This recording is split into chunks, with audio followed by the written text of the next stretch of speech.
Hi, I'm Al. This video. Good morning, good evening, good afternoon, everyone. Welcome back to more Geometry Dash. Today we're going to be having a little bit of a discussion as again. I do these every now and then because whenever I have something to talk about, I just want to talk about it. And today, the topic of conversation is luck. I want to talk about the idea of luck within Geometry Dash because a lot of people are up in arms about whether or not luck is a factor in GD when playing levels. Whether you are playing easy demons, medium, hard, whatever kind of difficulty you are playing, is luck a factor that actually contributes to how you perform with a level? That's what we're going to be talking about today. Pulling out some points from both sides of the spectrum, both sides of the coin, whether or not luck is or isn't a thing, and then we're going to see and discuss what it is. So, to begin with, I want to discuss base luck. What I mean by base luck is just your average performance with levels. How do you perform with levels on average? What is the expected amount of times you're going to die to the end? For myself, probably around 20, 25, maybe 30 times to the end of a level, depending on how hard it is. And by the end, I mean like the last 30 to 40% of the level, from 60% and onward. That's kind of like what I expect to do, depending on how difficult the level is and how difficult the end of the level is especially. When you are playing a level, normally you start with the level, you play it, you get a feel for it, and you kind of like go into it thinking, okay, when you start playing from zero, this is how much I'm expecting to die to the end. That's just kind of how your base luck is.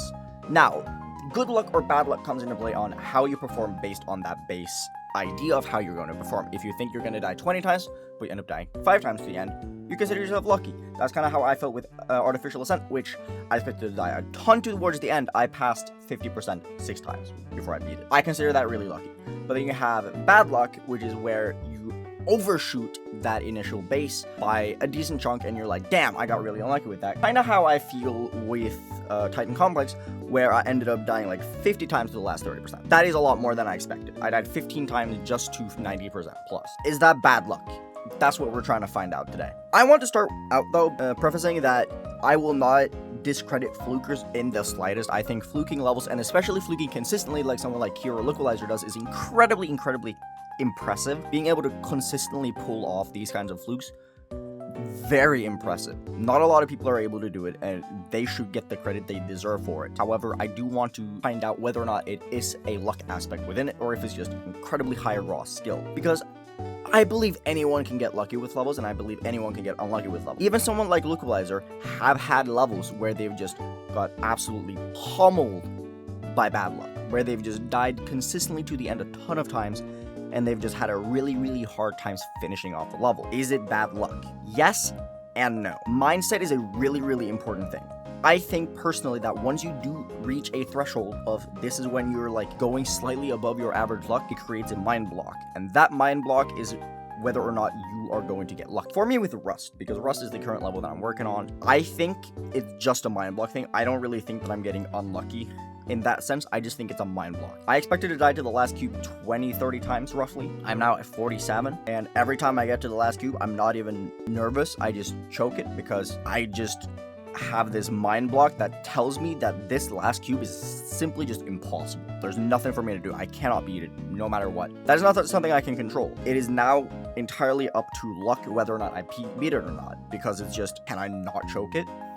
That's the question here. But I've also been on the other side of the coin. Insane luck. I think that personally, my Rash fluke, which I fluked from 18, was just insane luck. And the reason why I think it's just insane luck and not just raw skill, because I was clearly good enough to beat the level. It was far from my hardest level or anything. But the reason why I consider it to be a lucky fluke is because I went into the level starting to play from zero. I said, you know what? Screw it. I don't really care. I'm not going to perform super well anyway. I'm just going to play from zero and see where it goes. And when I did start to play from zero, yeah, I don't know. I just kind of fluked it. Was I lucky? Yeah, definitely. I consider myself lucky to it. I did not feel like I was good enough to actually beat the level. I tried playing it a little bit more afterwards because I thought the level was fun, so I tried playing it a little bit longer just to see what happened. I couldn't make any progress. I did not get anywhere. Clearly a matter of luck. Nerve control, how well you're able to control your nerves, does come into play with how lucky you can get, in my opinion.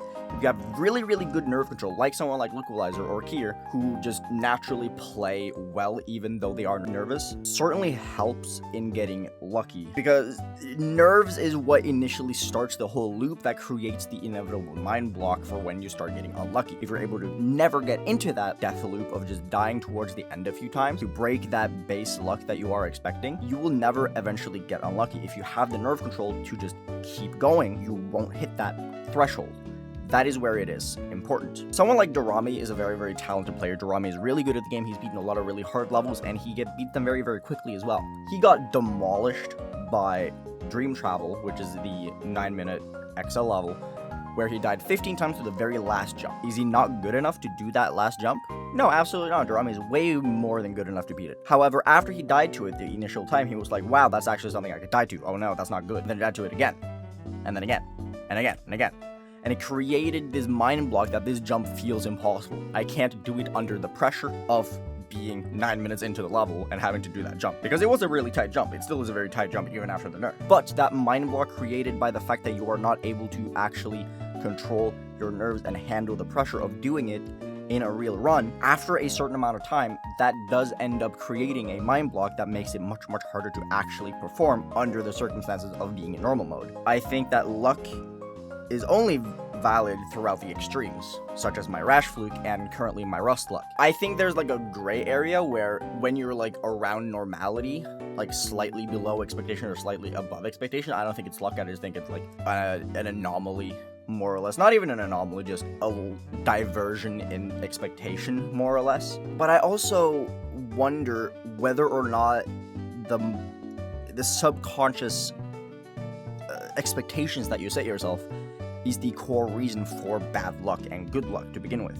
As I mentioned, when I did my Rash Fluke, the only reason why I think I did it was because I didn't expect to perform well. So there was no pressure to perform.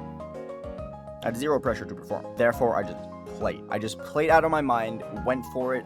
Didn't really matter if I died for it because I didn't really expect to get anywhere.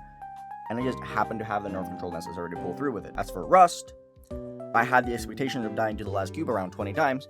Now that I've doubled that, it's just a matter of mind block because I don't feel like it's possible for me to do. Whether or not it is, it doesn't really matter because what does it matter, right? But I want to hear what you guys have to think about the idea of luck and how it plays into the game itself. Do you guys think that it is luck? Do you think it's purely a mindset thing, or do you think it's like an interchangeable thing of both? I think it's an interesting topic to discuss. I hope you guys think so too. Tell me what you guys think in the comments. I would love to hear.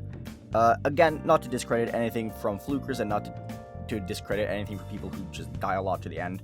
This goes for anyone, even if you're on easy demons, even if you're on 7 stars. If 7 stars is the hardest thing you can do, you can still get unlucky, you can still get very lucky. It really, really depends on you, and it depends on the situation.